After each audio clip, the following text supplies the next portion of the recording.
Welcome to the Human Capital Innovations Podcast, your go-to source for personal, professional, and organizational growth and development. We hope you tune in often for all things people management, organizational development and change, organizational leadership, and social impact related.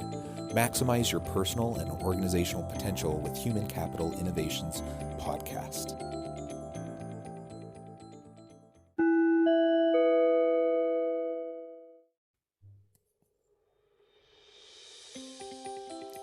Welcome to the Human Capital Innovations Podcast. In this HCI podcast episode, I talk with Terry Sidford about finding the courage to lead your situation, your team, your work environment, and your relationships.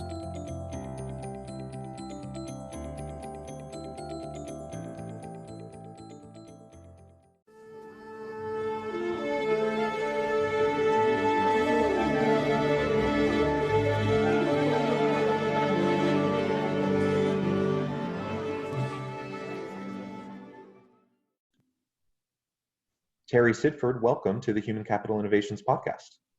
Thanks for having me. Yeah, I'm super excited to have a chat with you. We're both in Utah, and I've interviewed a handful of people that are located in Utah, but most people I interview are from, really all over the U.S. or all over the world. So it's fun when I find someone, where we can relate in terms of the beauties around Utah in terms of nature and the mountains and the national parks and all that kind of stuff. It's a lot of fun. Yes, it is. It is. We're very lucky to live here.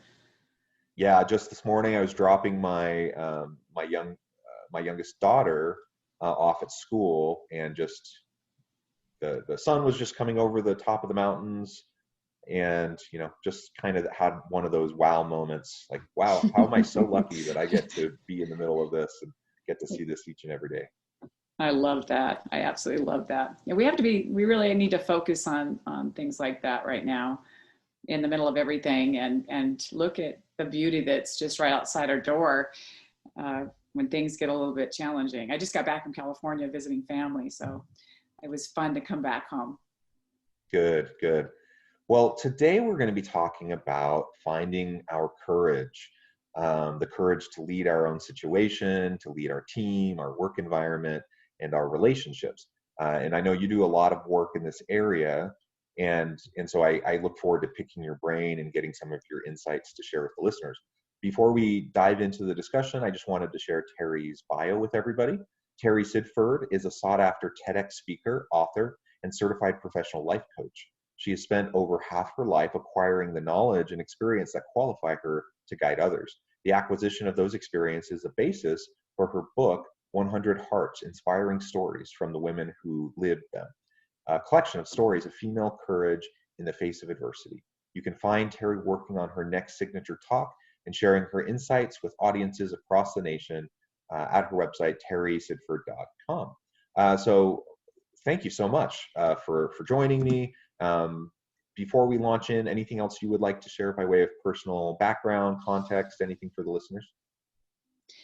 I think you pretty much nailed it there. I really have been working with a lot of people as a life coach and as an author, and then began my speaking career, and then it launched into working with corporations, and it's been a wonderful journey. Just very organic how I arrived here. Well, good. And, I think that's often how it is. We all most of us tend to have, kind of meandering paths in life and in careers that then end up taking us down, pathways that we never would have expected, earlier. And I know that's certainly the case for me. And I find that a lot of what I do now, lays the groundwork for future opportunities, 5-10 years from now that I haven't even conceived of yet. And so it's fun to just go on the journey and see where life takes us. It is. And I think that's something we can even talk about with, what we're talking about today, that it takes leadership in your own life to go into the unknown and trust that unknown and be courageous in that. And that's where you will find new opportunities. That's where you will find a path that you never thought of.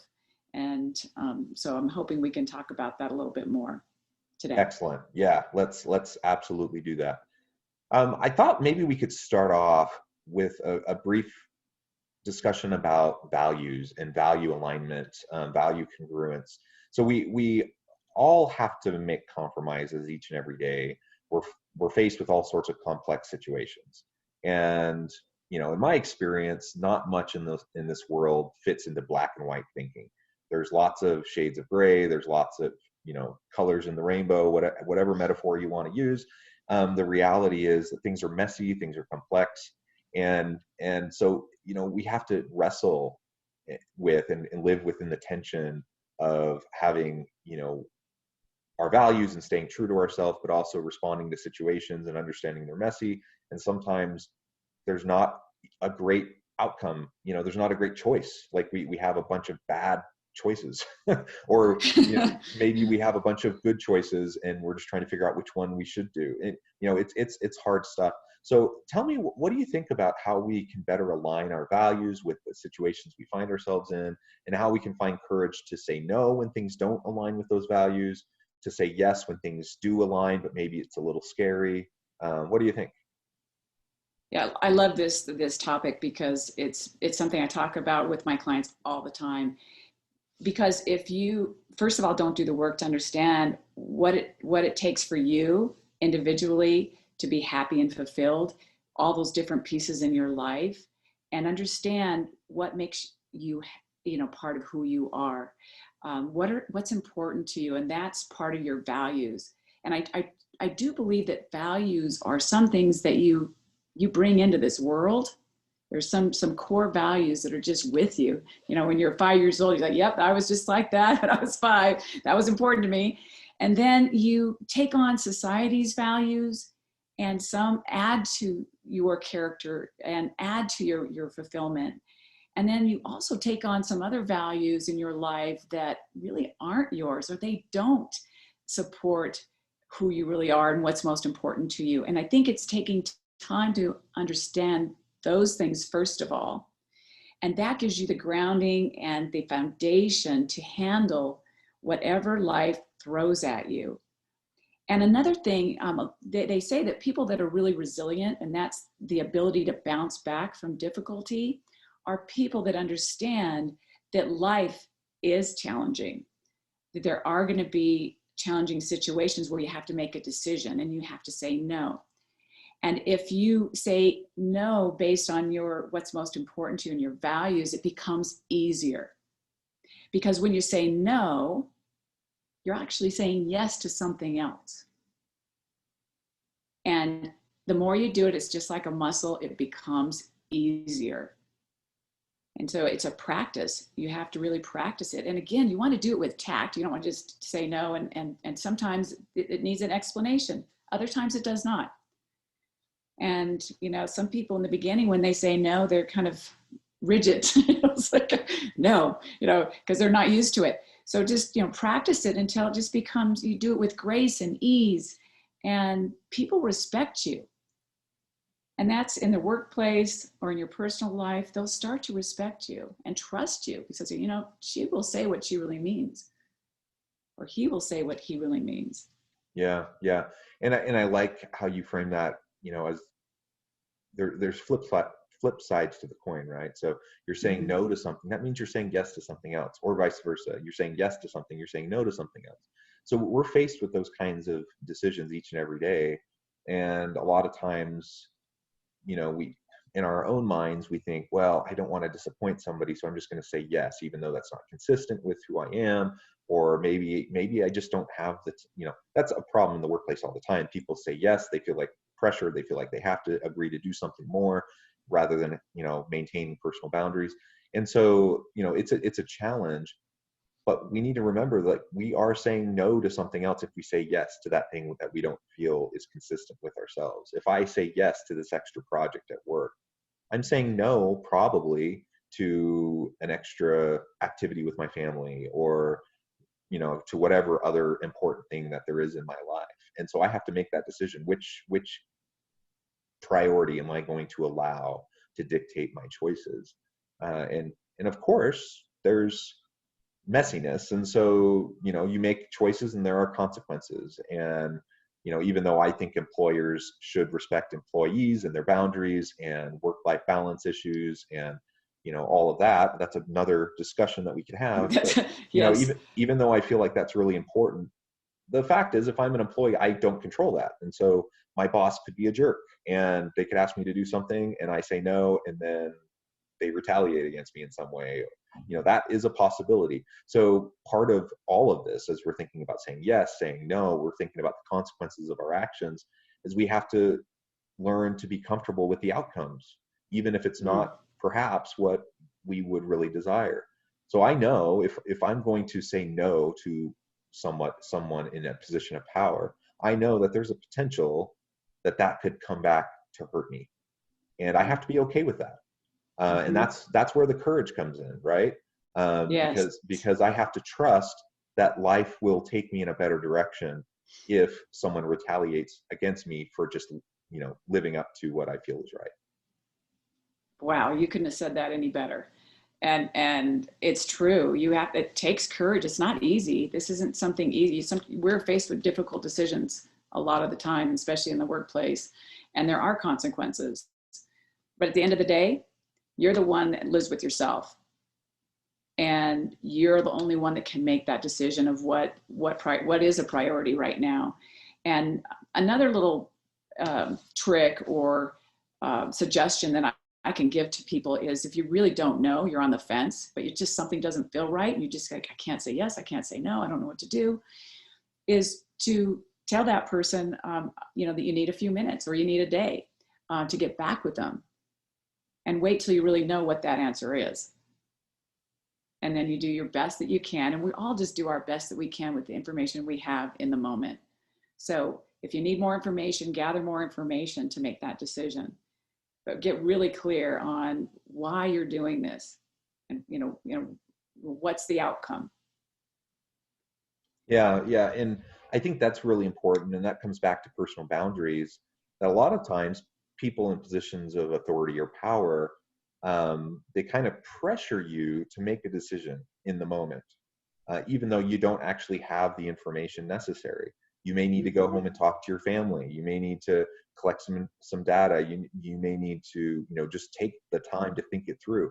And so, I am a big believer in just establishing and protecting our personal boundaries. If our boss, if our leader out in the workplace isn't honoring that, then it's our job then at that point to make sure that we are protecting our own boundaries, so that we give ourselves the time, so we don't end up making a rash decision, or something that will negatively impact a family member or a colleague, or whatever. That there are implications of everything that we do.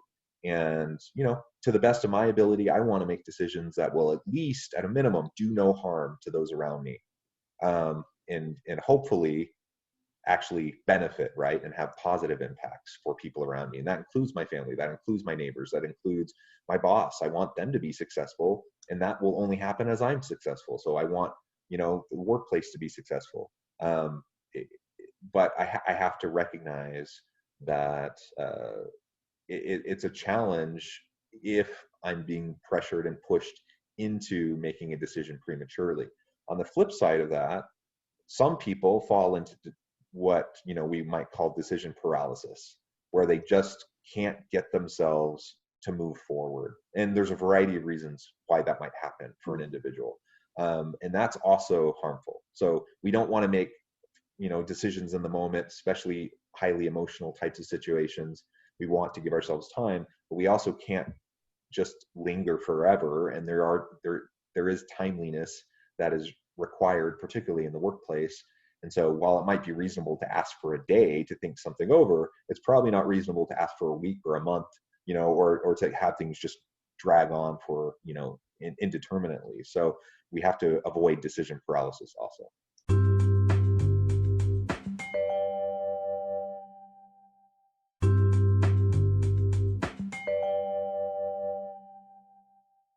That's a really good point on that one. People are fearful of making a mistake a lot of times, so that gives them that paralysis. But if they look at it as the worst case scenario, if you could handle the worst case scenario or outcome and kind of go there for a moment and face it, you usually can get to the other side. And the worst case scenario is you're going to learn something. You know, if this is not the right decision, I'm going to learn something. I probably won't make that decision again. And, or I'll be smarter, or I'll learn, I'll be better from this somehow. Yeah. So that kind of helps people get off the fence in making those decisions, because it's okay to make mistakes. How else are we going to grow or go or push past our comfort zones and learn something new? It's really going to that uncomfortable place, and you don't know sometimes if it's the right decision. Yeah. But hedge your bets. Yeah. Growth happens in the tension, right? And so we don't we almost never grow when we're comfortable. And so learning and developing ourselves and developing people around us happens, like you mentioned, learning as a muscle, or learning to say no as a muscle. We have to exercise that, right? And that's the growth comes in the tension. Now, we've been talking about courage to make decisions, but how about courage to lead? I know you do a lot of work in talking about courage to lead your own situation, but also in the workplace, your team, your work environment, workplace relationships and such. What do you mean by that? Like, what's the courage to lead? And why is that important? Being courageous as a leader is really stepping up and being willing to take the first step and move in a direction, or making a decision that's difficult, and doing it in a way that people want to come with you, even if you don't have all the facts, or it's a risk. I feel like it takes a lot of courage to be the first one to say, you know what, I'm going to go, I'm going to figure this out, and I'm going to try it. And I'm going to inspire all of you around me to come with me and trust me in this process. And that gives the people around your team more confidence to go there too. And again, like you said, what was your saying, that the uncomfortableness is the growth? What was your saying? But it was so great.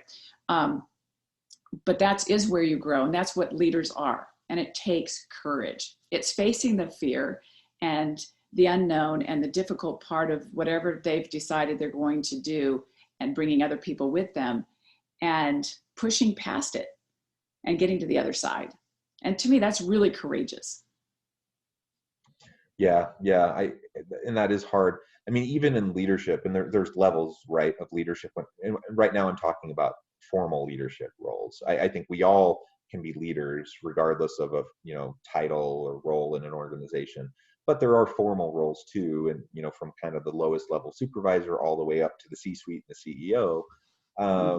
But the reality is that pretty much at every level, even the CEO is accountable to the board, right? So everyone has a boss. Everyone has accountability. There's potential fear at every level, and that requires courage at every level. So leadership does require courage.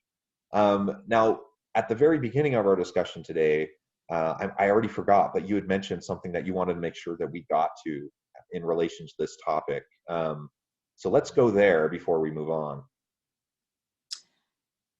If you can remember. I'm trying to remember what it was. I just think, I think it was just more, I think we're just talking about courage and leadership, and how important that is. And that in my journey of being a life coach, working with individuals, and a business coach, and working with corporations, I found that there was a secret ingredients in people's personal life and in the workplace, and that helps them break through barriers and achieve their goals and their dreams.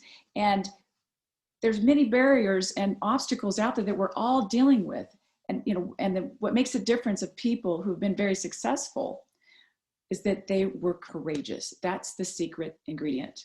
They didn't let money, education, health, confidence, all these different things that we all are dealing with or can be dealing with, get in their way.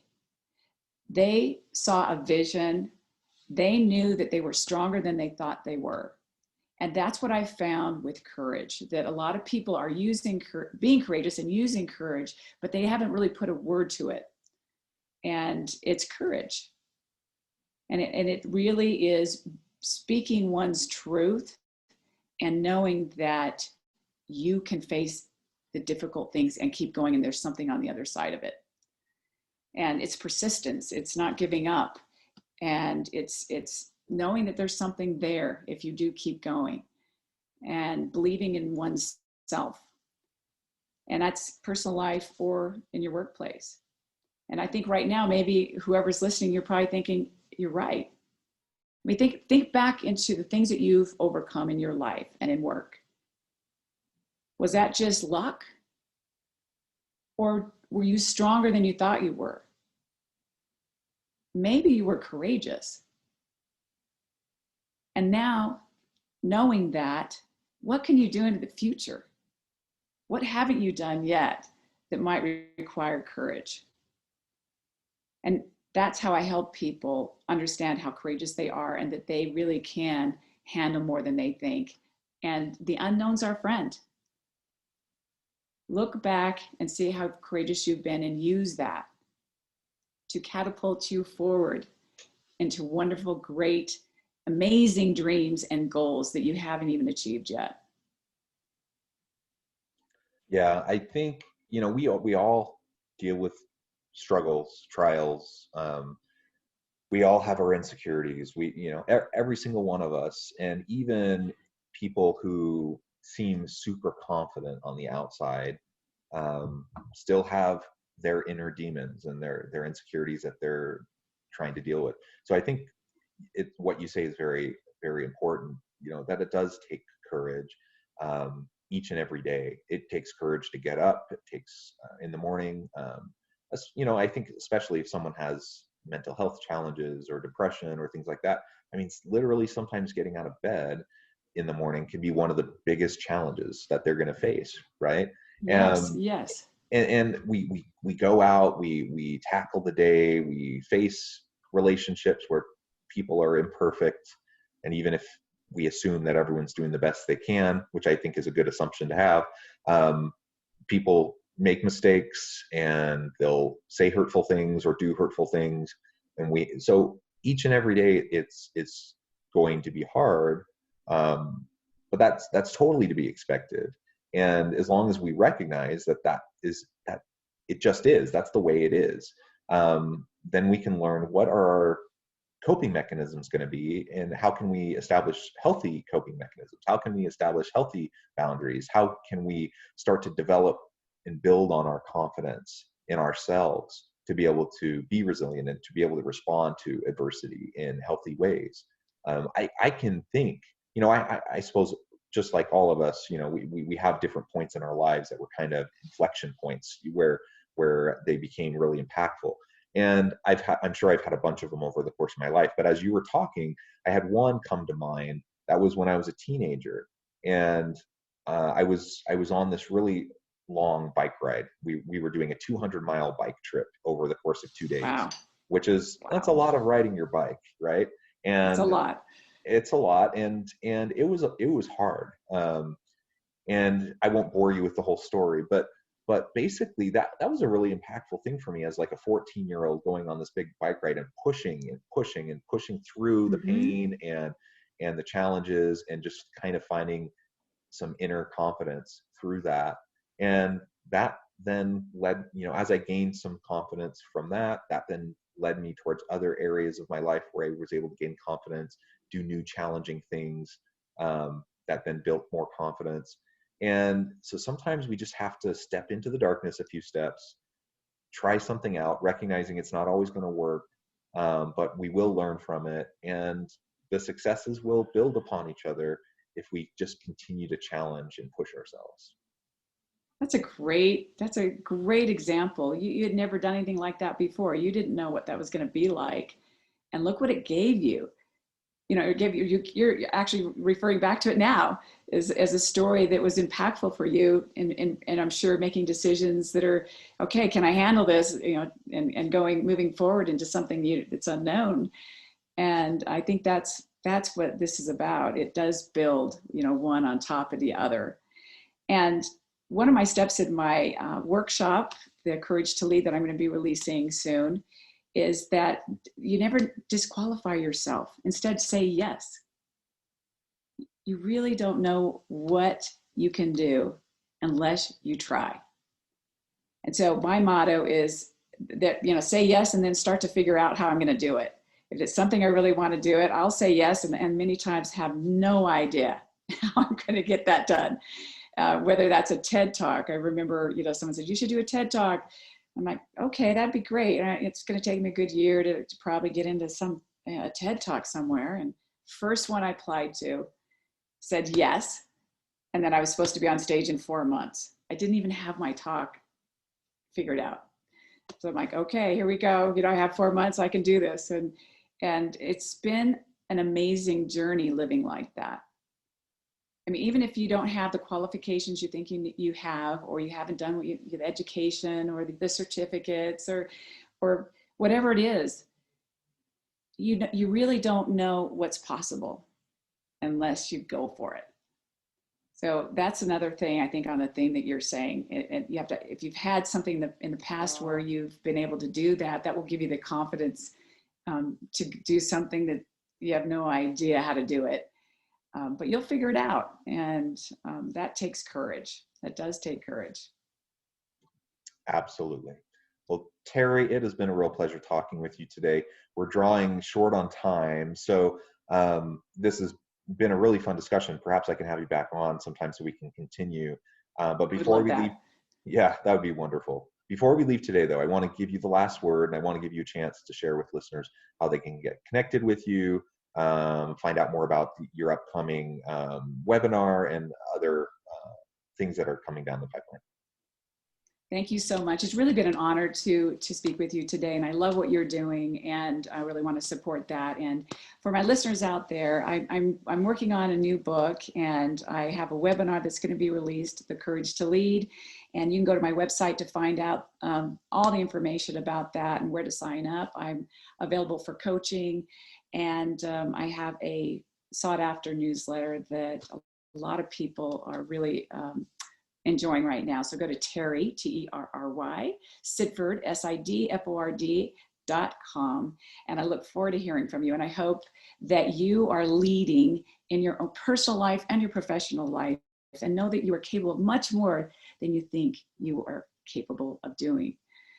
Be strong, be brave. I know it's an interesting time right now, but know that in adversity, there's opportunity. Thanks so much for listening. Thank you. Thank you again. I encourage listeners to reach out to Terry, get connected, find out more about what she is doing and what she could do to help you. And I hope everyone stays healthy and safe, and that you can continue to find meaning and purpose at work each and every day. I hope everyone has a great week. Thank you.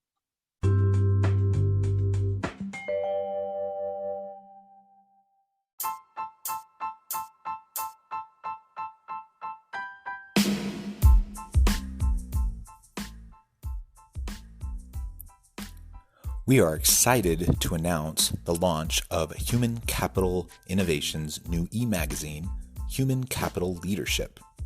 Human Capital Leadership is a free, interactive e-magazine with the mission to help individuals, leaders, and organizations find innovative approaches to maximize their human capital potential.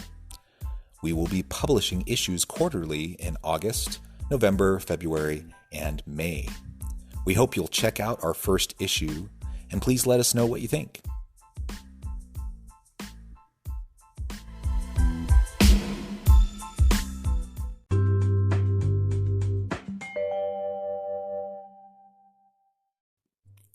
Thanks again for joining us for this episode of the Human Capital Innovations Podcast. I hope you stay healthy and safe, and that you have a great week.